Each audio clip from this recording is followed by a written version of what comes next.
Okay, this is how to use your QWERTY keyboard as a MIDI controller for within EasyDrummer in the Reaper DAW specifically. I'm sure it can be done with other DAWs, and I'm sure some of the concepts will apply, but this is going to be within Reaper specifically. So I couldn't find any concrete answer online, despite many people asking within various forums how to do it, or whether or not it was even possible, and I couldn't see anyone whatsoever who knew exactly how to do it. So after figuring it out myself, it seemed like the right thing to do to just share it with you. So I'm going to go ahead and open up Reaper. I already have a template built with an instance of EasyDrummer in there. If not, just insert new track, virtual instrument, and then select EasyDrummer from there. And like I said earlier, for me specifically, someone who's not a drummer, it's very, very handy to be able to do this, and it means I don't have to spend money on extra hardware, in this instance a MIDI controller. So there's just two really important concepts. Setting up is really easy, it's quite intuitive, but if you don't do these two things, it can catch you out, and then it'll just look like it's not working. So if you take care of these two things, it should work. Number one is making sure the EasyDrummer instance, as in the top level instance of it, is record armed.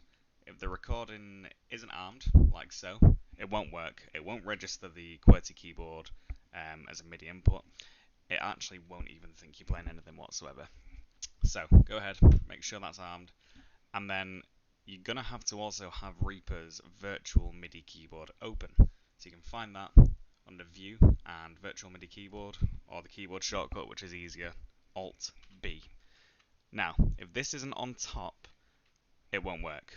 It'll just be the same as having the recording unarmed. What do I mean by that? You've got to make sure that the window's on top. As you can see here, the text is grayed out because I've got EasyDrummer clicked. I'm working Reaper clicked. I'm working within here. Anytime you want to make any kind of recording, make sure this window's on top. You can drag it around, and then you can see all the letters, and you can go from there.